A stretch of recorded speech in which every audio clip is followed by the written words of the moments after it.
So I'm going to start with a couple of announcements and then we'll take some questions and then we'll dive into projections.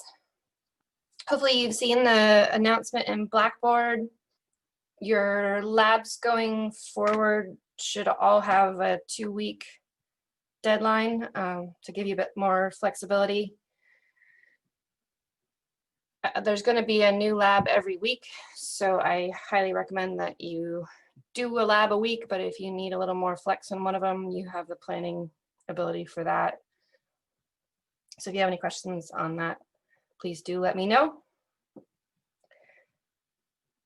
For office hours, nobody has yet showed up to my actual office hours. I'm happy to take questions where I can outside of that time, but I can't guarantee that I'll be able to assist you in real time or that I will be able to respond very rapidly. So when you're planning your schedule for your homework, keep in mind that office hours are on Sunday, and that's what I'm standing by and waiting for you. However, I'm not going to wait more than 45 minutes anymore because that's when Zoom kicks me out. An hour and a half of sitting there waiting for nobody is a fair amount of time, so I won't be doing that anymore. Have any of the backlog textbooks not shipped yet that you're aware of? For folks that ordered them from the bookstore and got a delay notification, have you heard whether they came in or not? None of you? Okay. If you hear of anybody having trouble getting the textbook, let me know and I'll try to request another chapter from the publisher. We do have a copy of chapter 3 available on the author's website, so I have shared that link in our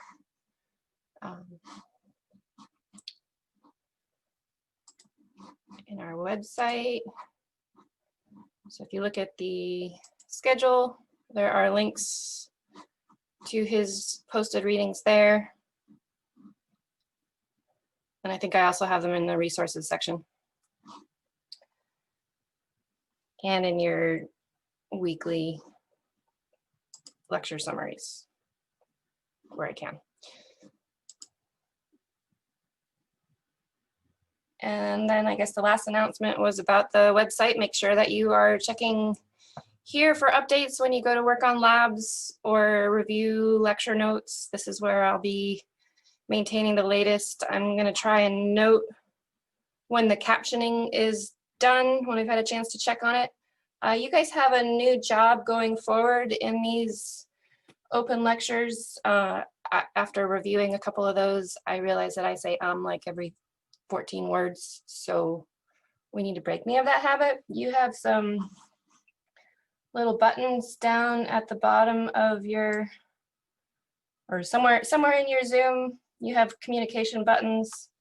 So go ahead and just like shout at me with a no or some sort of feedback, because I'm trying to break that habit. It's something that's not easy to edit out of the lectures when I go edit out the long pauses and things to try to make them shorter for you. So that's it for announcements. Do we have any questions on anything? Last week's lecture, this week's lab that's due Thursday? Thank you, Michael. There can't be nobody with a question about anything. The online data resources that I shared, have folks tried out some that they found useful or had questions on any specifics?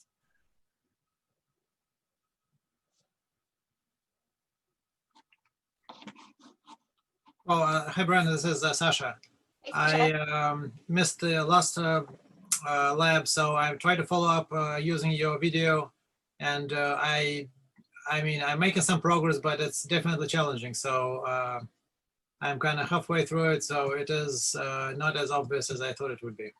Yeah, please feel to reach out. This one definitely requires a lot more on-the-fly adjustment than any of the textbook materials because you are working with live out there from the world, wild data. I still have trouble adding things. I think I noted in one of these, I've used the Oh, there's another one sneaking in. I've used the AOOS shore zone, or not shore zone, the AOS data for years now. And when I went to do my sample sets, I was going to use those for showing off in your assignment, and I couldn't get any of them to work. And I still haven't contacted them to figure out what I'm doing wrong. I don't know if it's part of my changeover to ArcGIS Pro, which is also new to me this year, or if it's a change in the way that their server is working. So these are unpredictable wild data, and it's not surprising if you have trouble with any particular data set.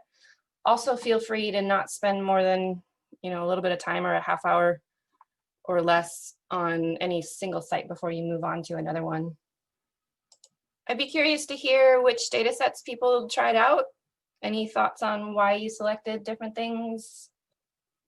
Your favorite color for rendering points or polygons? How do you feel about the pastel system in ArcGIS Pro? I'm going to start including a Pear Deck warm-up session for communication skills. I went looking for a setting to change the default color scheme, and I have not found one. I will let everybody know when that happens because I'm not a fan of pastels. I like bold colors. Anyway, all right. Moving on to projections. This is a somewhat fraught, challenging, but critically important part of mapping, surveying, relating yourself to the world around us. So has everybody who's able gotten the Pear Deck info? Any questions on Pear Deck? Looks like we have more people in than we ever have before, so nice job, everyone. I'm gonna go ahead and close this. And okay, so part one of projections and coordinate systems. Your first lab, or sorry, your second lab is due this Thursday. That's the first one that I gave you 2 weeks on. So hopefully you've had a chance to ask all of the questions that you had there. For this week and next week, begin reading chapter 3, please. And I included this link, was one that our very kind former professor included. It's an interesting discussion of the Mercator system. It's also a pretty spectacular example of an Esri storyboard. They're increasingly being used in settings that have sometimes little or nothing to do with GIS, because they're just a really effective website format for having all kinds of things flying around and interacting with you in different ways. So I think that's going to be a powerful tool for Esri going forward. And I don't know yet whether we will have an opportunity to play with that, but if we do, I will try to include it because it's something I haven't gotten to play with yet either. Living in my open source GIS world, which apologies for anyone who's interested in the open source GIS. I do still plan to begin incorporating, but I'm having trouble getting ahead of you guys far enough to do other things. So feel free to hold a grudge because I feel bad. All right. So this was a rather entertaining screenshot. I'm not sure how long ago this was taken, but this is how you used to see information about the projection of your data source in ArcGIS Pro. You'll see in the lab this week, the information hasn't really changed, but it looks a little bit fancier now. So this is the piece that we're going to be focusing on. So we talked about different types of data last week and the week before. Now we're going to be looking at the information that tells Esri where to draw your data.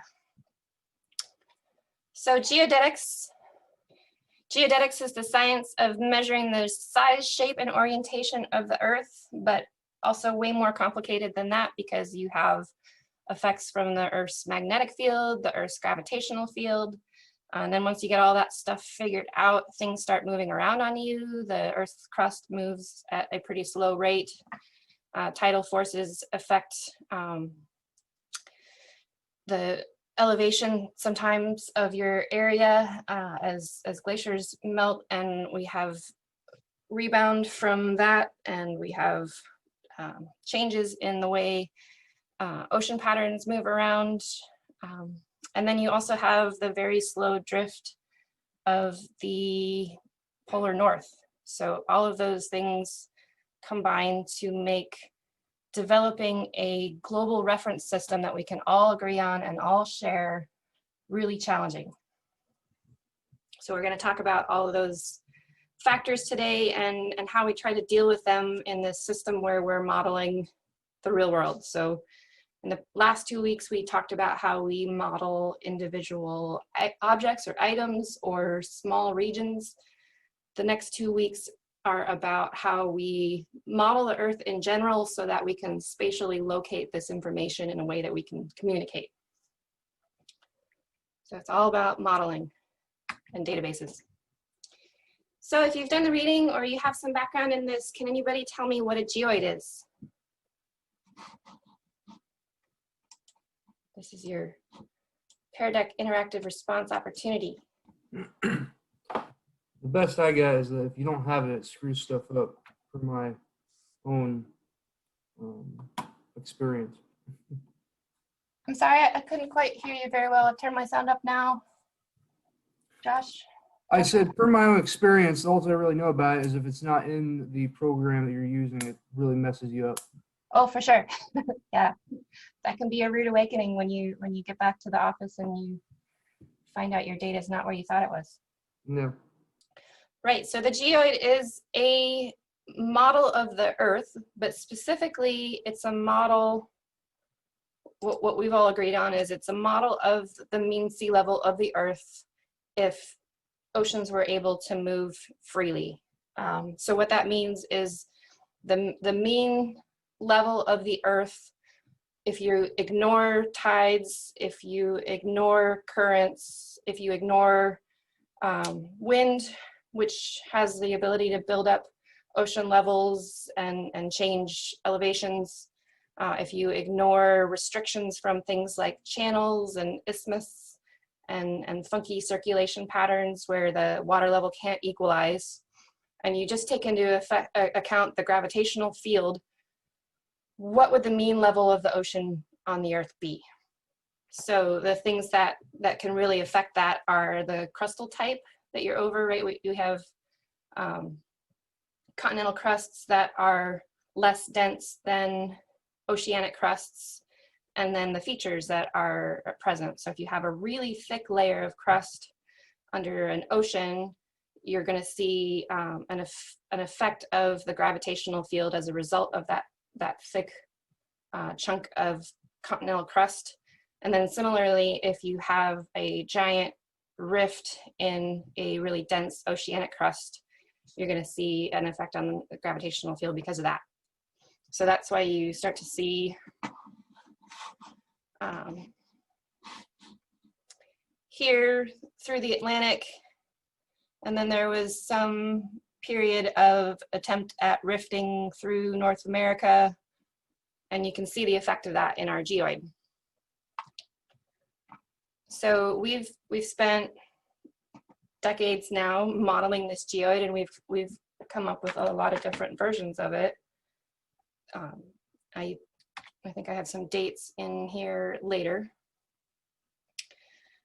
But a true definition of the geoid is the perpendicular or normal direction to the Earth's gravitational equipotential surface as defined at mean sea level. And we typically measure that directly with things called gravimeters, which are surprisingly, at least the versions that I've seen, uncomplicated looking little box that you can put out and measure the gravitational field. But typically these kinds of measurements are done with larger installations that are left for very long periods of time. And now they're beginning to measure also with satellites and incorporate that into the geoid model.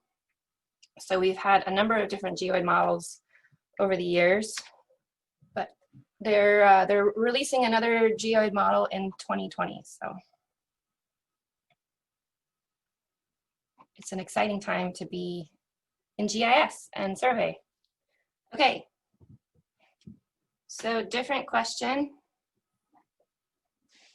This is more of a geometry question, so if you don't know anything about survey, that's fine. If you happen to remember probably fairly early high school geometry, you may still have a definition of a spheroid resting away in your brain. Right, so we're seeing answers that revolve around the sphere, but recognizing the fact that it's not necessarily a sphere, and that's all. Oops. Spheroid is what happens when you take an elliptical shape, an ellipse, and revolve it around one of its axes. So if you can remember the definition of an ellipse, a sphere is a type of ellipse, but an ellipse is not necessarily a sphere. So you have, I didn't get to draw it, but I think I have drawing tools. I do, haha. So you have through any sphere, oh, blue on blue, that's helpful, a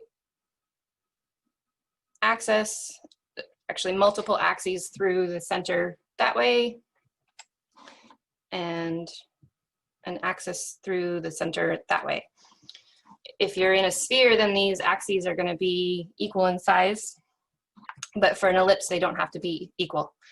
For the Earth in particular, we have what's called an oblate ellipse. I think that's in here somewhere. Just meaning that it is short and squat rather than tall and skinny. So the ellipsoid model of the Earth doesn't reflect any of the physical reality of the Earth. It doesn't take into account that difference in crustal density that we saw in the geoid model. It doesn't take into account any deviations from the calculated ellipsoid. So you're defining these axes and defining a shape that you're going to reference to that will never change, whereas the geoid model can shift over time. And what that allows us to do is define a specific reference system against which you can model those changes in the geoid or in other reference systems. So also a powerful tool, has less capability of capturing that on the ground, but it's something that we can measure using our orientation of satellites. So the satellites all know where they are in reference to each other. They can all calculate that ellipsoid and report back with an ellipsoid height or position. Sorry, I have trouble getting heights out of my head. I'm a hydrographer, not a surveyor. And my background is in elevation, which isn't something that we get to play with very much in GIS, but I'll try to incorporate it because I think it's important. Does somebody have a question? Yeah, I'm kind of curious. So it looks like the blue ellipse is the geoid, and there's like a brown dotted line for the ellipsoid, but they basically look the exact same, minus being offset. It looks down and to the right a little bit. Yeah, I'm not sure that that geoid arrow is actually correct, because it's not taking into account gravitational variation. So thanks for pointing that out. This may not be the best image, right? Because if you look at our, I have to turn off my drawing tools. If you look at our previous geoid drawings, they're not elliptical. And I did not notice that about that image. So I will find a better one.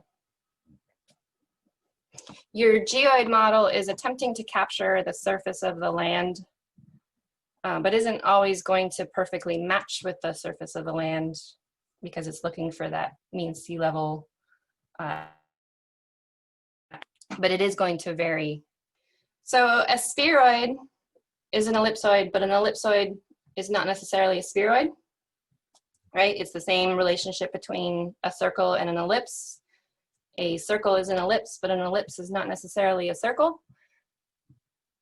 So you will hear the term spheroid and ellipsoid often used pretty interchangeably. But what we are typically actually modeling is an ellipsoid.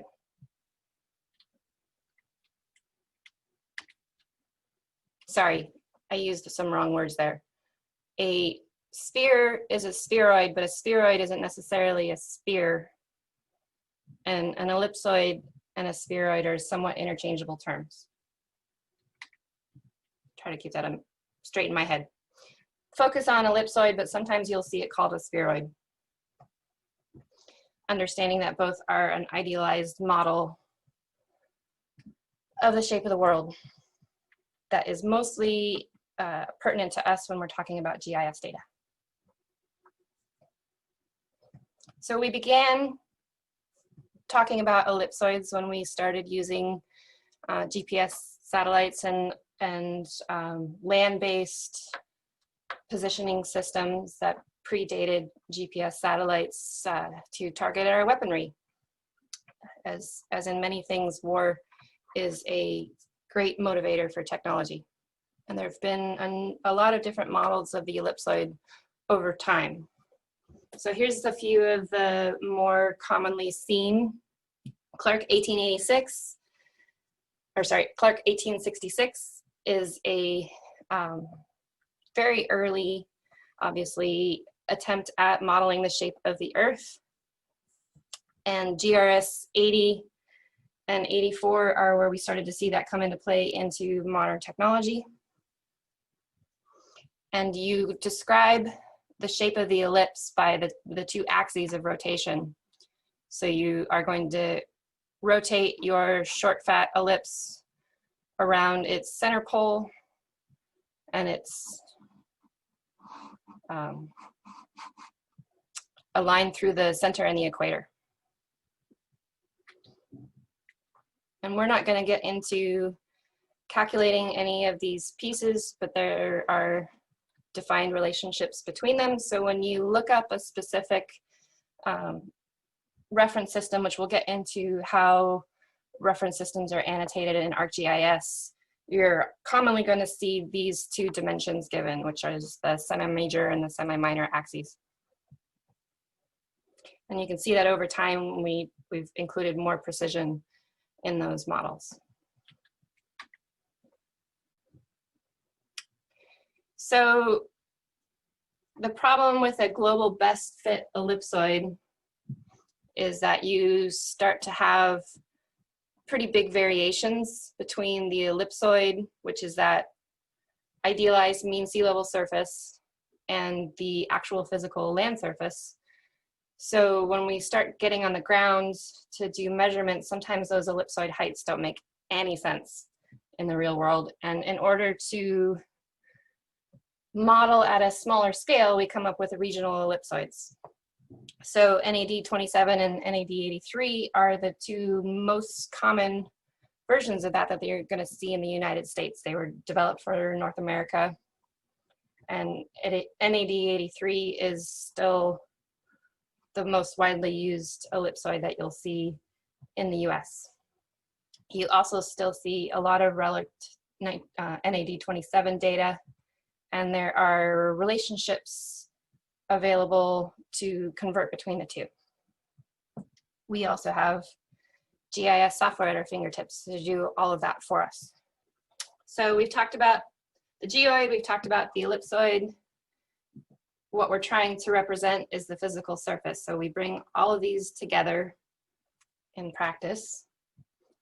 So now that we've talked all that through, can you define an ellipsoid?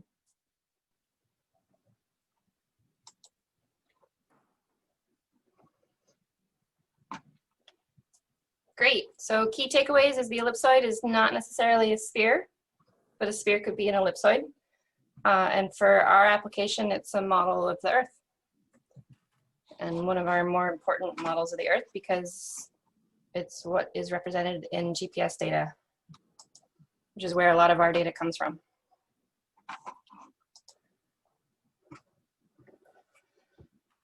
So because elevation is important, I also want to talk about horizontal datums.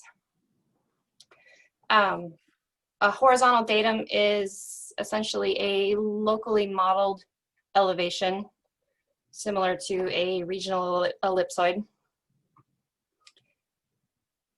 And those are typically used in cartographic mapping of things like tidal datums, elevations for like NAVD88 is an elevation model used across the US.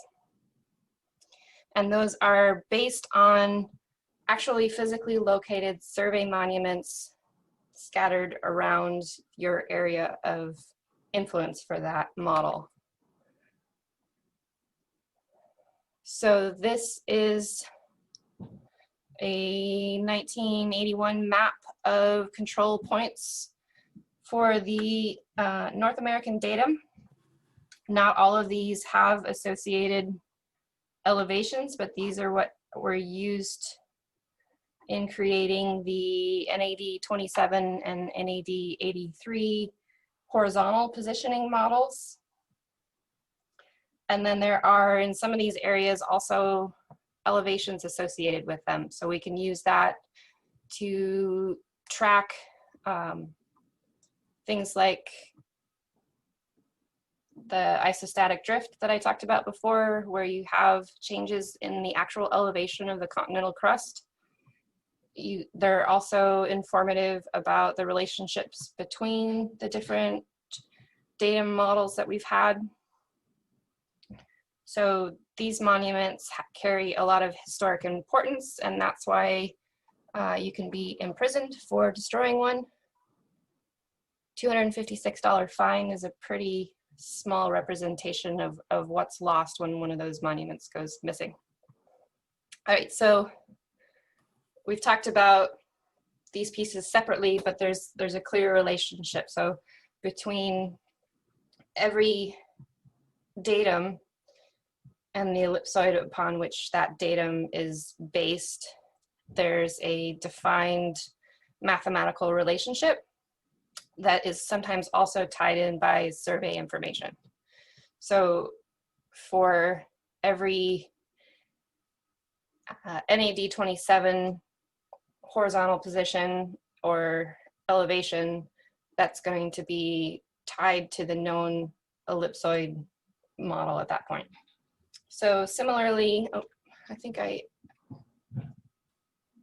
was momentarily confused at this one.